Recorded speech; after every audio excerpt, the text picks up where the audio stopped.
Bienvenue à toi dans ce live, je me réjouis de te retrouver aujourd'hui pour te parler de communication animale et te partager plein d'anecdotes en fait, d'histoires de communication animale, de ce qui est arrivé pour les personnes, un peu le avant, après, avec leurs animaux.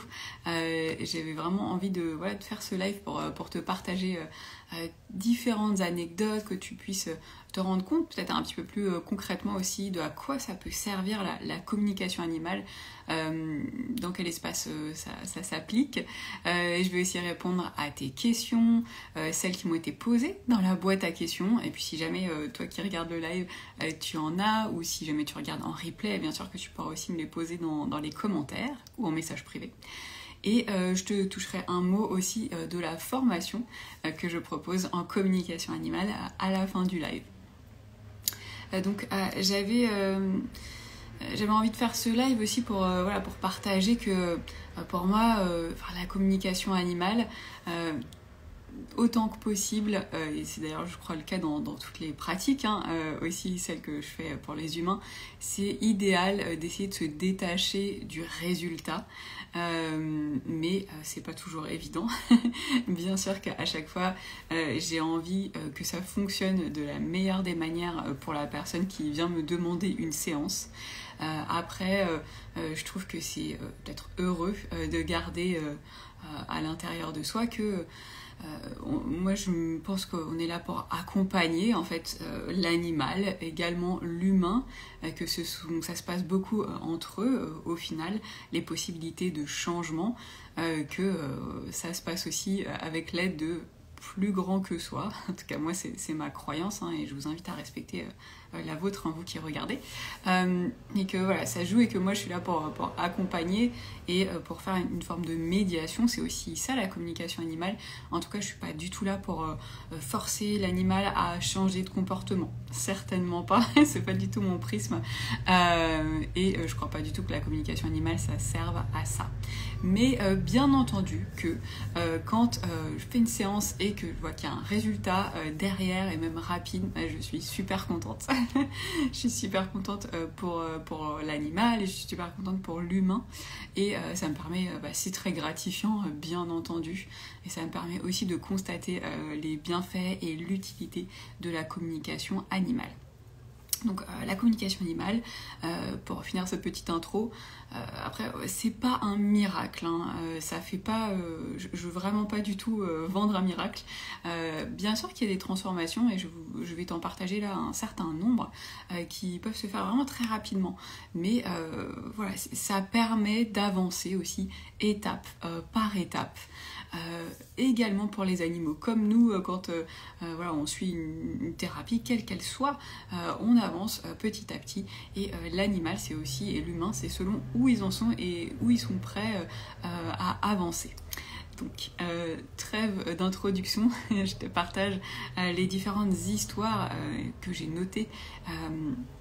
Et on va avancer comme ça un petit peu au travers des différentes problématiques que peut-être tu peux rencontrer avec ton animal, et c'était le cas de ces personnes dont je vais te parler. Une problématique en fait qu'on peut souvent rencontrer avec son animal, c'est la malpropreté, et c'est drôlement galère. Je l'ai aussi vécu avec mon chat Iggy, qui est là. Donc voilà, ça peut grandement compliquer la relation avec son animal, bien entendu, quand il fait ses besoins autre part que là où on voudrait. Et donc j'ai envie de te partager là-dessus deux histoires. La première histoire, c'est celle d'une femme qui est venue me consulter pour son chat.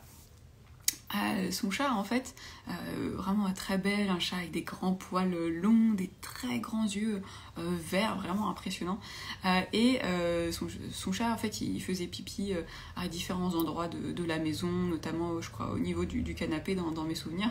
Donc vraiment très désagréable à vivre, mais voilà, ils avaient une super belle relation, et donc je fais la communication avec ce chat, et alors il peut y avoir vraiment plein de raisons, et plein de raisons aussi pour un seul et même animal d'ailleurs, pour lequel il ne fait pas ses besoins à l'endroit où on souhaiterait. Donc attention à tout ce que je vais dire, là, c'est des exemples concrets, mais ça ça ne s'applique pas du tout en généralité. Donc, ce qui m'a expliqué ce chat notamment, c'est que c'était un chat, il y a des chats qui peuvent être là, avoir une forme de mission pour aider aussi thérapeutiquement. C'est pas du tout le cas de tous les animaux, mais il y en a vraiment, ils sont très tournés là-dessus. Et l'humaine de ce chat, elle est thérapeute. Et pour préserver son chat, elle avait déjà fait avant, elle avait déjà emmené son chat avec elle pour faire les séances aux autres personnes, mais là elle le faisait plus trop pour le préserver, pour qu'elle prenne pas trop sur elle d'énergie des autres personnes. Et bien le chat était pas du tout d'accord avec ça. Il pensait vraiment que c'était sa mission d'aider les autres personnes, d'aider les humains, et donc il voulait venir en séance avec son humaine, coucou Carole, pour aider. Et donc voilà, il y avait cette raison, il y en avait d'autres, je ne vais pas raconter toute la vie des gens, aussi pour préserver leur vie. Et donc voilà, tant et si bien que l'humaine de ces chats, elle a bien entendu, elle a compris ce qui se passait. Et après, suite à cette communication, je fais aussi un petit soin, et bien ça a été beaucoup mieux. Il y a eu une grande transformation, le chat il a quasiment arrêté de faire pipi. Il l'a fait quand même un peu de temps en temps, et pour montrer qu'il y avait vraiment un désaccord sur certaines choses, et l'humaine elle savait très bien pourquoi. Ça apportait beaucoup plus de clarté en fait entre elles par rapport à ça, et donc leur relation s'est grandement améliorée, et je sais qu'elles vivent super bien ensemble. Une autre histoire que j'ai envie de partager par rapport à ça, que je peux raconter très facilement puisque c'est une histoire qui est arrivée à ma mère. Et bien un jour, ma mère elle a un très grand chien. Elle a un très grand chien, et ce chien, il faisait toujours ses besoins au bon endroit, jusqu'à un jour, paf, il s'est mis à faire pipi, et donc vu la taille du chien, c'était comme une énorme flaque à l'intérieur de la maison, de manière répétée, et alors ma mère était assez désespérée, elle savait plus trop quoi faire. Donc elle m'a demandé de communiquer avec lui et de voir pourquoi est-ce qu'il faisait ça. Et donc dans ce qu'il m'a montré, il m'a montré en fait que lui, il ressentait qu'il y avait comme des serpents qui se baladaient sous et à l'intérieur de la maison. Et que donc il faisait ses besoins à l'intérieur pour signaler ça et pour marquer le territoire, parce que lui il voulait pas que les serpents ils viennent dans la maison, quoi. C'est plutôt une bonne idée, merci le chien. Et donc je dis ça à ma mère, et elle était un peu perplexe. Alors ils vivent dans un endroit où il y a des serpents, mais elle en avait toujours vu, mais uniquement dans le jardin, et ça faisait très longtemps qu'ils habitaient là. Donc bon, et elle m'appelle 2-3 heures après en me disant je viens de voir un serpent sur la terrasse, c'est la première fois. Et je crois un jour ou deux après, elle a retrouvé un serpent aussi dans une des pièces de la maison. Donc elle et puis mon père, ils ont enlevé les serpents, ils ont mis différentes huiles pour qui déplaisent aux serpents et qui permettent qu'ils aillent voir ailleurs et qu'ils aillent vivre uniquement dans le terrain. Et le chien a arrêté de faire ses besoins à l'intérieur et elle l'a plus jamais refait, ça fait des années. Donc voilà un bon exemple de on arrive à comprendre ce qui se passe pour l'animal, et boum, il y a une conséquence directe. On peut voir que ça a fonctionné et que c'était vraiment ça qui posait problème. Voilà, ça c'est des bons exemples de comment solutionner une malpropreté, que c'est complètement possible de le faire en fait. Encore une fois, je ne vends pas de miracle, ça marche pas à tous les coups, mais c'est vraiment possible quand on entend aussi ce que son animal a à dire.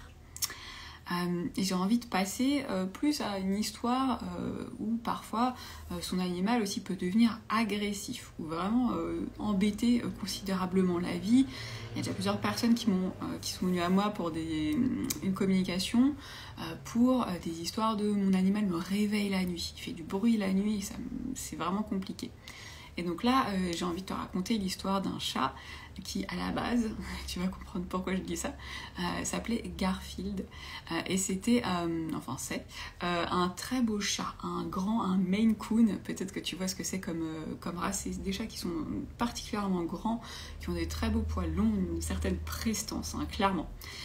Et donc ce chat, son humaine, elle vient me voir et elle me dit qu'il est devenu agressif, il l'a mordu, il attaque les gens au mollet, etc.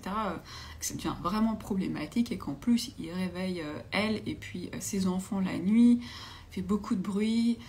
Bref, les choses étaient vraiment en train d'escalader et elle me partageait de manière voilà, honnête et ouverte que elle savait plus quoi faire avec son chat et que leur relation était vraiment hyper détériorée et qu'elle avait beaucoup moins de plaisir à vivre avec lui, quoi. Donc ouais, c'était aussi triste, hein.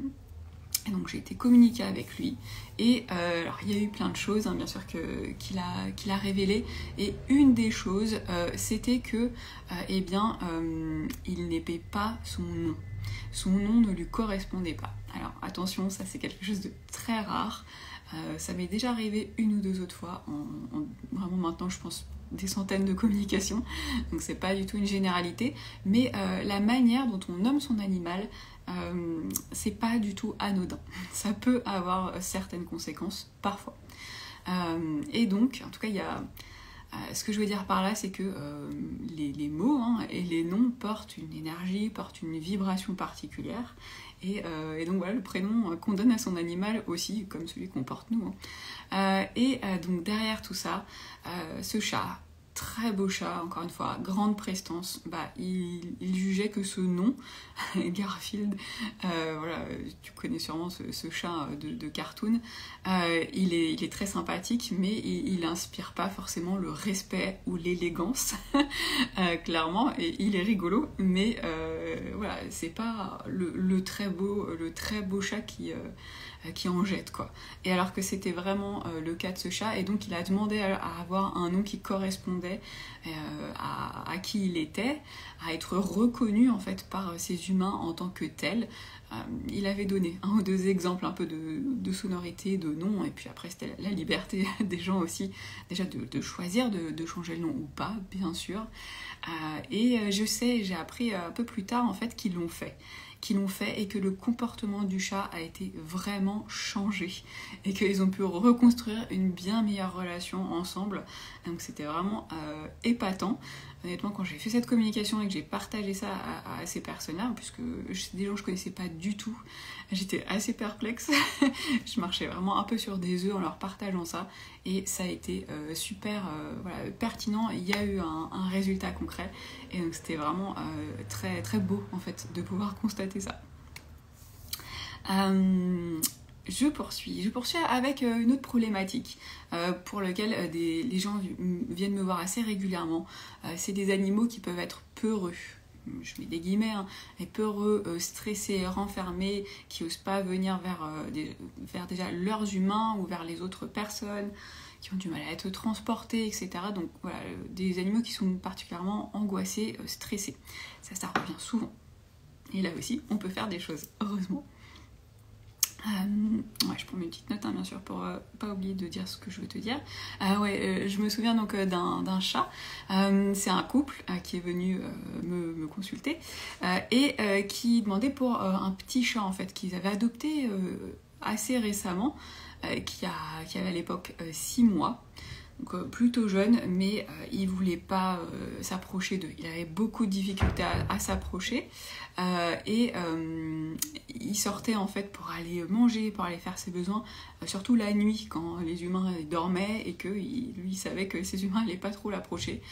Donc c'était agréable pour personne, et voilà, son humaine très très gentiment, elle s'inquiétait aussi, elle n'avait pas envie qu'il vive comme ça et qu'il soit angoissé. Donc on a fait communication, j'ai fait un soin aussi avec lui, et c'était super, j'étais super heureuse en fait de recevoir des nouvelles de cette humaine et de son chat très rapidement après quelques jours.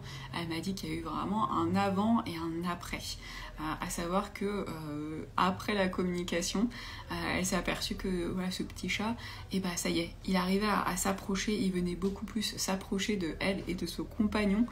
Ils ont même réussi à lui donner à manger dans la main, alors qu'avant c'était quand même assez inimaginable. Si tu entends des bruits, c'est mon chat Iggy qui se balade à côté.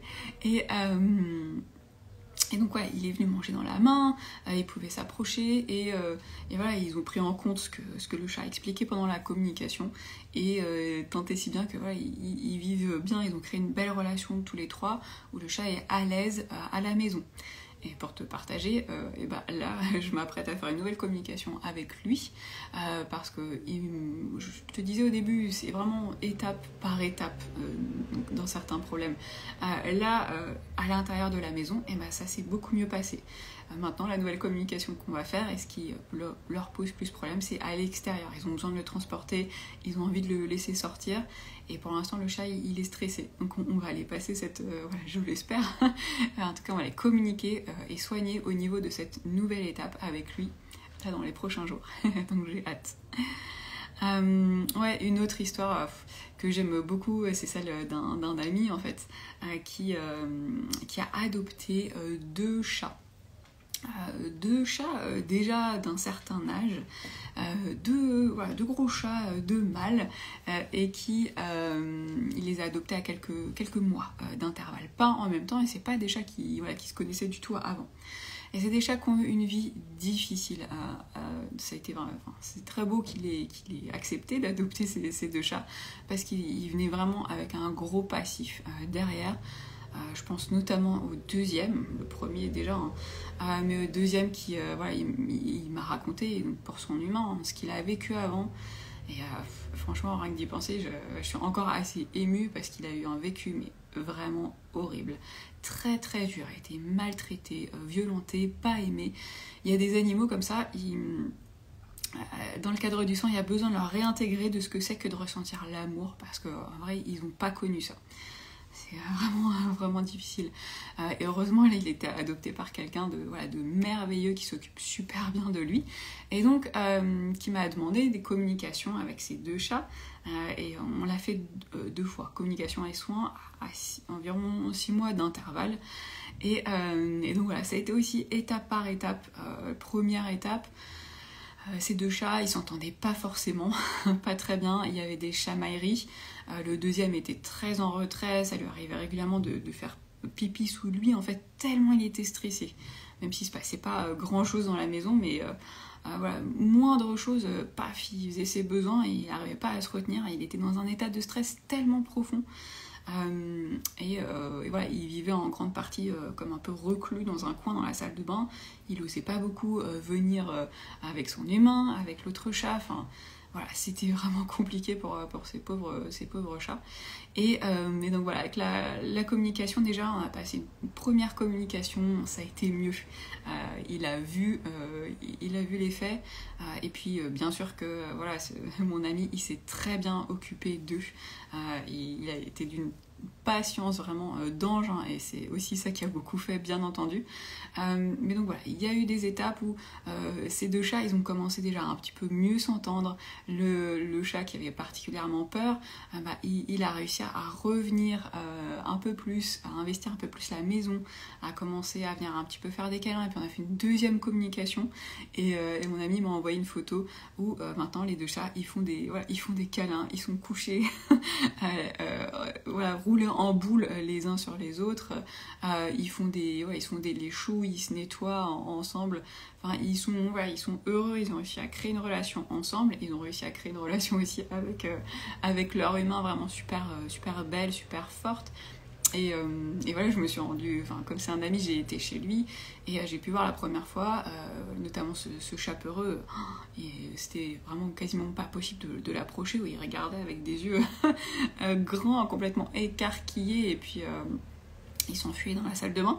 Quand je suis revenue quelques mois plus tard, et puis on a fait la communication ensemble bien sûr, mais voilà, les deux chats ils sont venus sur mes genoux faire des câlins, ils étaient là dans l'appartement, ils étaient à l'aise, enfin, c'est trop beau de voir ça, ça m'a fait tellement plaisir, et ça donne tellement de sens, voilà, à la communication animale, de pouvoir voir à quel point les animaux déjà ils sont résilients, ils sont tellement résilients, c'est hyper inspirant, et puis voilà, qu'il y a possibilité de les aider à revenir de traumas vraiment lourds, et de revenir aussi de revenir dans la vie, et d'être beaucoup plus heureux, et d'avoir une belle vie ensuite, quand ils ont aussi cette chance d'être adoptés par des personnes aimantes.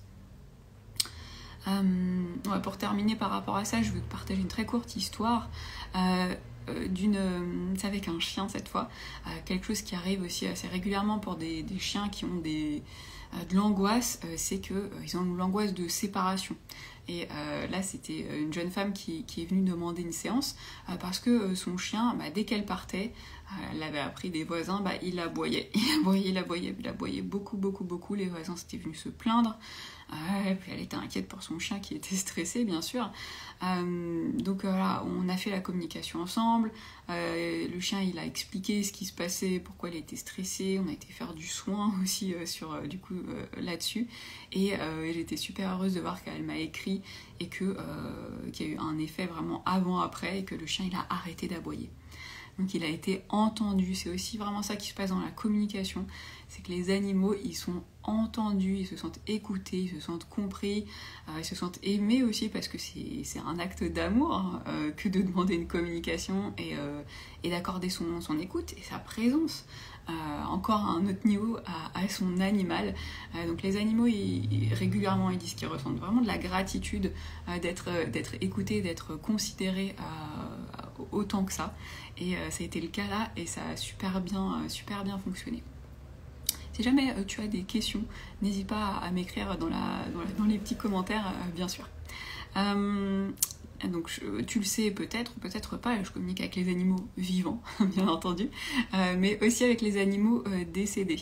Et j'ai envie de te partager encore une dernière histoire avec une communication avec un animal décédé que j'ai faite en fait très récemment. Puis son humaine m'a autorisé à partager l'histoire même bien en détail, et c'est très gentil de sa part. Donc c'est une communication que j'ai faite avec un beau chat tout blanc qui vivait avec un couple. Un couple qui a déjà eu une vie assez longue, ils ont déjà eu leurs enfants, les enfants ils ont quitté la maison et ils ont adopté ce chat et voilà, ce chat il formait comme vraiment un trio ensemble très fort et donc ce chat est décédé assez récemment. Et donc j'ai fait la communication avec lui et il y a Sorine qui me dit je suis en train de lire le message de Sorine et je vais... coucou Sorine, merci beaucoup d'être là. Juste un passage, et tu voulais prendre le temps de témoigner de la magnifique séance que tu as fait avec ton très beau chat. Merci beaucoup, ça me touche beaucoup, notamment de ta part. Merci beaucoup à toi. Donc je continue à vous partager cette histoire donc de ce chat tout blanc qui vivait avec ce couple. Et ça a été une super belle communication. Les animaux décédés, ils ont cette faculté aussi, de par là où ils sont, à avoir un éclairage très spirituel en fait sur ce qu'ils ont vécu et sur la vie en général. À chaque fois je suis émerveillée et j'apprends beaucoup moi-même. C'est très très enrichissant pour moi au niveau spirituel de communiquer avec des animaux décédés. Ils ont toujours des très très beaux messages à partager et aussi des choses plus concrètes. Et donc voilà, ce chat, il partageait pour son humaine plusieurs moments aussi. Les animaux décédés, ils aiment bien partager des moments, les beaux moments, les choses qu'ils ont appréciées vivre avec leurs humains. Et donc là, ce chat, il a mentionné notamment une couverture que son humain, le mari de cette dame, il posait sur ses genoux pour que le chat il vienne faire les câlins dessus. Et voilà, elle m'a dit qu'il y avait toute une histoire avec cette couverture. Voilà, elle m'a pas tout écrit, mais que c'était quelque chose de très spécial que le chat il a partagé exprès.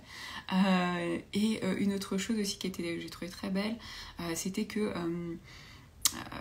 voilà, je lui ai posé la question en fait parce que cette dame et ce couple ils ont eu beaucoup de peine et ils en ont encore, je le sais bien sûr, du départ de ce chat.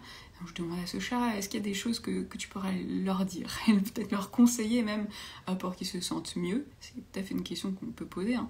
Et donc il me montrait en fait, il m'a parlé de la danse. Ça m'a un peu surpris. Je précise que l'histoire de la couverture et de la danse, c'est des choses dont j'avais aucune idée, hein.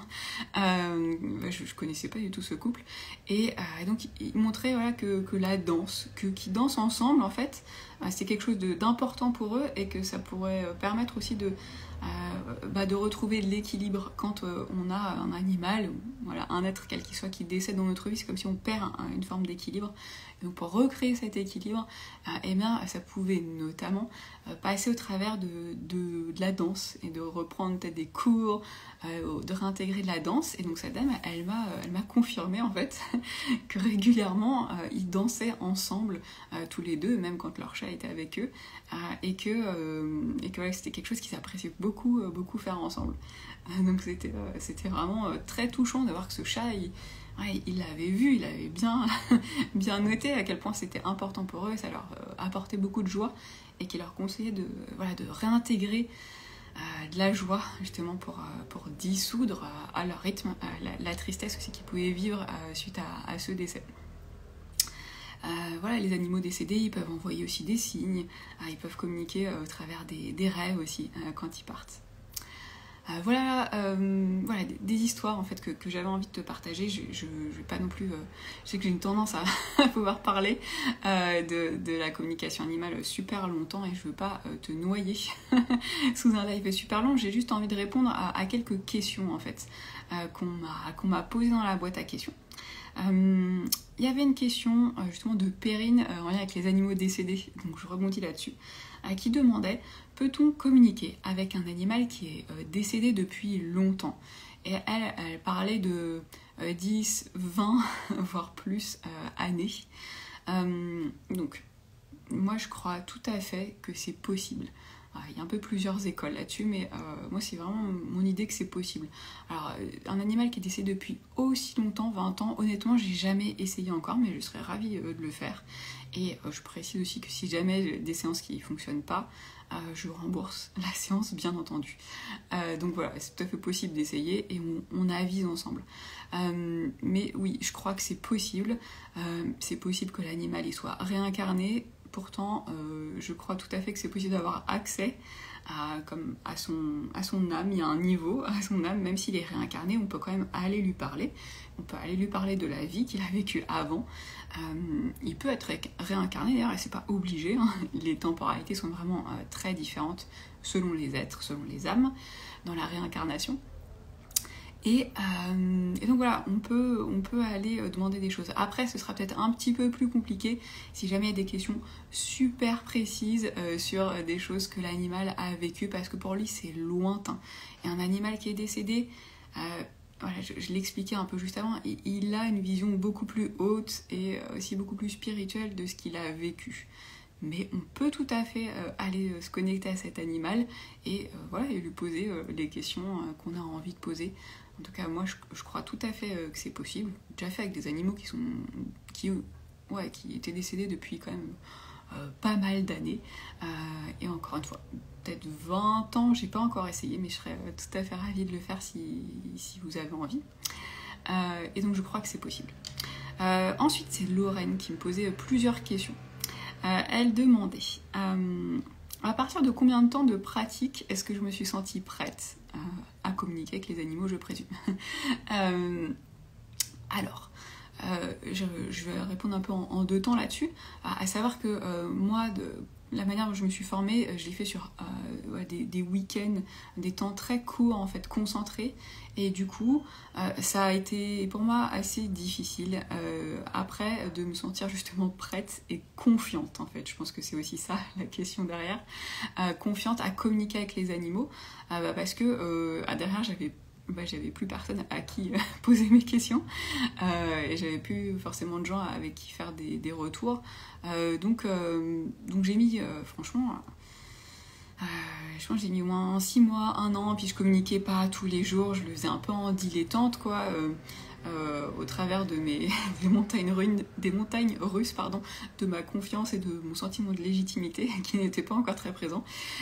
Et donc ça m'a mis, moi j'ai pris vraiment du temps, et c'est mon expérience personnelle, hein, c'est pas du tout une règle absolue bien sûr, mais donc voilà, ça peut prendre du temps. C'est aussi pour ça que moi, mon idée, c'est de vous accompagner sur la durée. La formation de communication animale que je propose, qui s'appelle Conversation animale, elle est sur 2 mois. C'est pas tout concentré sur un week-end, c'est étalé dans le temps. justement parce que moi j'ai pas envie de vous enseigner comme ça. Ça me parle pas que ce soit concentré et puis après vous vous débrouillez. Je trouve ça moins pertinent pour vous. Et je m'en suis rendu compte, puisque là j'ai déjà donné cette formation 2 fois, que à la fin, les personnes, voilà, elles se sentent plus confiantes, elles sont capables de faire des communications, elles en ont fait un certain nombre, et voilà, moi ça m'enthousiasme de les voir à la fin, à quel point elles ont évolué aussi, de vous suivre dans votre évolution, moi ça me plaît vraiment beaucoup. Donc j'ai envie de continuer à faire comme ça, et donc voilà... au travers pour te partager aussi, hein, Lorraine, et puis à vous, au travers de la formation, les personnes, elles se sentent prêtes à communiquer assez rapidement. Ce que je fais, c'est que il y a toute une plateforme de cours, et puis il y a les cours qu'on fait ensemble en live, et les deux premiers cours, en fait, ils sont rapprochés d'une semaine où je vous propose une initiation, en fait, en plus dans le premier cours. Vous faites déjà votre première communication animale, et puis on refait le week-end d'après. Et comme ça, je vous donne tous les principaux outils pour que vous puissiez ensuite pratiquer. Et après, les séances, elles sont espacées de 2 semaines. Il y a des séances thématiques, il y a les animaux vivants, il y a les animaux décédés, les animaux perdus et les animaux sauvages. Donc vous avez le temps, en fait, de pratiquer entre chaque séance et de faire des retours.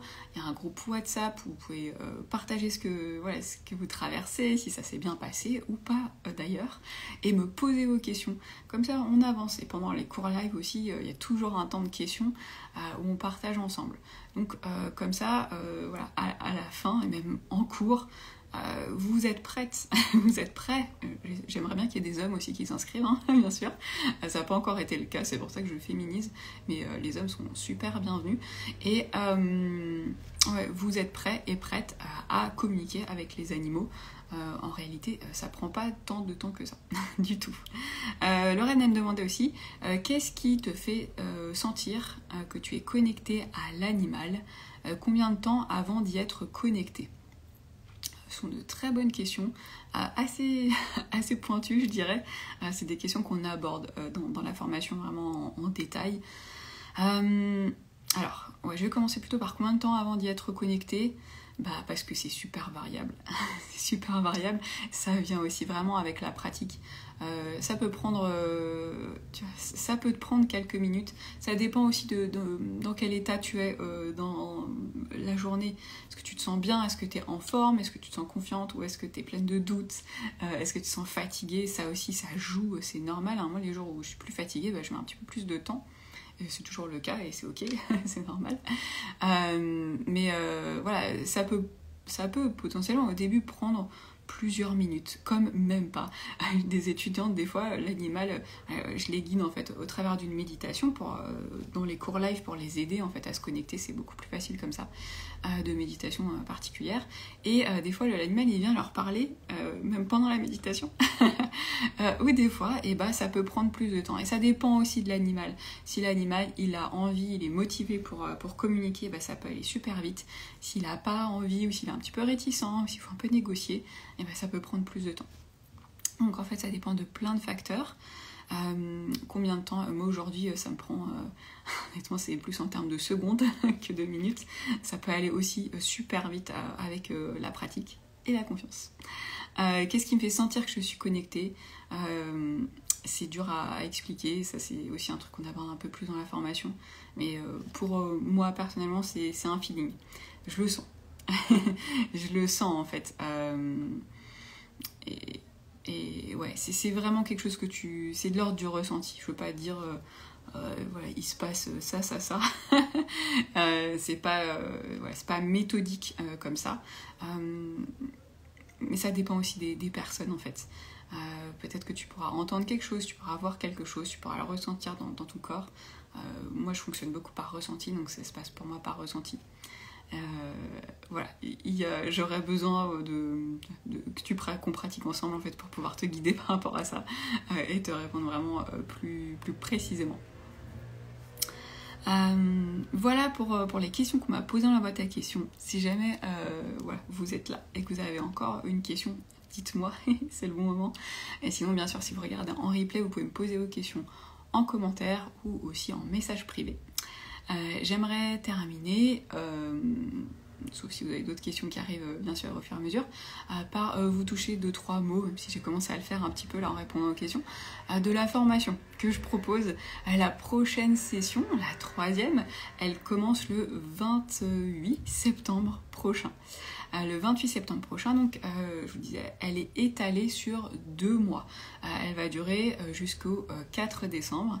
Le 28 septembre, on se retrouve comme pour un petit cercle d'ouverture d'1 heure. On apprend à mieux se connaître et puis je pose des bases.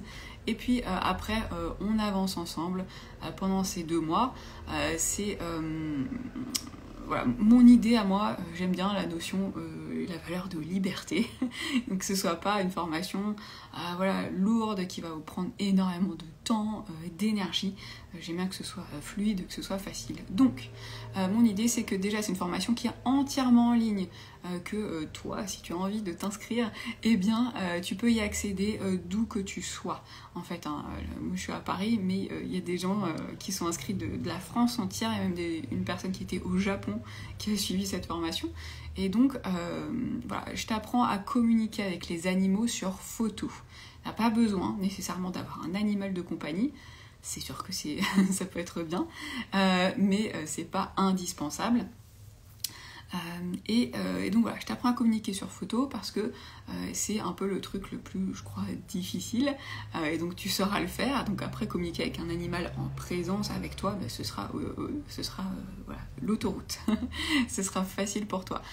Donc voilà, dans la formation, tu peux t'inscrire d'où que tu sois. Tu peux voilà, pratiquer avec tout plein d'animaux. Tu pourras pratiquer aussi avec les animaux et tu le feras avec les animaux de tes camarades, avec ceux aussi de tes proches, etc. Donc voilà, ce sera très libre comme ça. Et tu auras une plateforme de cours théoriques. Tu pourras avancer au travers de cette plateforme en ton temps. Je t'impose pas des choses, tu vois, il y a plein de vidéos que j'ai enregistrées pour t'aider au niveau théorique. Et puis il y a aussi des séances de méditation qui t'aident à te connecter. Il y a des séances de méditation et des séances d'EFT, qui est une technique de libération émotionnelle qui est là pour en fait, pour t'aider à avancer dans des déblocages. Des fois, on peut avoir des blocages justement de confiance, de légitimité, de connexion à son intuition, etc. Donc, moi, j'accompagne les humains et je suis là aussi pour t'aider à avancer. Et c'est aussi un des plus pour moi d'accompagner les humains et de cette formation. Pendant la formation, pendant les cours en live aussi, je te propose des courtes séances de déblocage énergétique pour que tu avances plus facilement. Coucou, oui, tu me partages, coucou Mélissa, durant la formation, je suis partie au Maroc, c'est vrai, et j'ai pu tout de même faire le cours avec vous, formation super. Merci beaucoup Christelle de partager tout ça, c'est très gentil, et ouais, j'étais ravie aussi que tu fasses partie de la formation, et de tout ce que tu as partagé et apporté. Et ouais, donc voilà, c'est exactement ça, l'idée que j'ai envie que ce soit facile pour vous d'y accéder et que ce soit fluide et que même quand vous bougez, c'est là, si jamais tu manques une session, je les enregistre, donc tu peux regarder en replay. Cela dit, les cours, c'est important de regarder les dates, elles sont toutes sur mon site, le lien est dans ma bio. Et je te le mettrai aussi dans les commentaires, comme ça ce sera plus facile d'accéder. Et donc tu peux les revoir en replay, même si d'ailleurs tu étais là et que tu as envie de rattraper quelque chose que tu as oublié, c'est tout à fait possible d'y accéder. Lorraine, tu dis, est-ce que tu penses faire des formations avec des sessions en semaine? C'est une bonne question. Je t'avouerai que j'y ai pas pensé pour l'instant. Je sais qu'il y a des gens qui travaillent le week-end, hein. Bien sûr que oui, ça a été mon cas d'ailleurs pendant longtemps, et ça m'arrive du coup forcément là. Voilà, je fais parce que j'ai pas une idée précise là-dessus pour le moment. Après, pourquoi pas. Je me rends pas compte de ce qui pourrait être pertinent, de voilà, comment caser 2h30 de cours en semaine pour que ce soit pratique en fait pour les gens. Si jamais tu as des suggestions là-dessus, tu peux carrément venir m'écrire en message privé, ça m'intéresserait. Donc je suis pas du tout fermée à l'idée, mais pour l'instant, j'ai pas une vision précise par rapport à ça. Mais pourquoi pas. Donc ouais, pour compléter sur ce que je disais, donc ouais, toute cette plateforme de cours qui est là pour toi pendant la formation, après la formation, tu conserves aussi l'accès après. Et puis donc, je te le disais, il y a 6 cours en live de 2h30, tu as pu le comprendre comme on en parle avec Lorraine là, c'est le dimanche matin pour l'instant, de 10h à 12h30. Voilà, mon idée c'est que ça prenne pas trop sur ton week-end et que ce soit pas trop tôt le matin non plus. Comme ça c'est un bon compromis et ça laisse tout le dimanche midi et après-midi pour profiter de sa journée.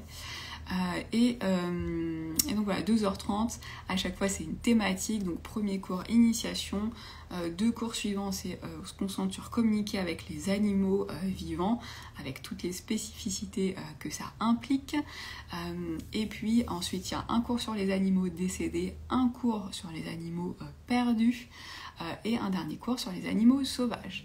Au travers de tout ça, donc, je te propose aussi des exercices pour travailler ton intuition.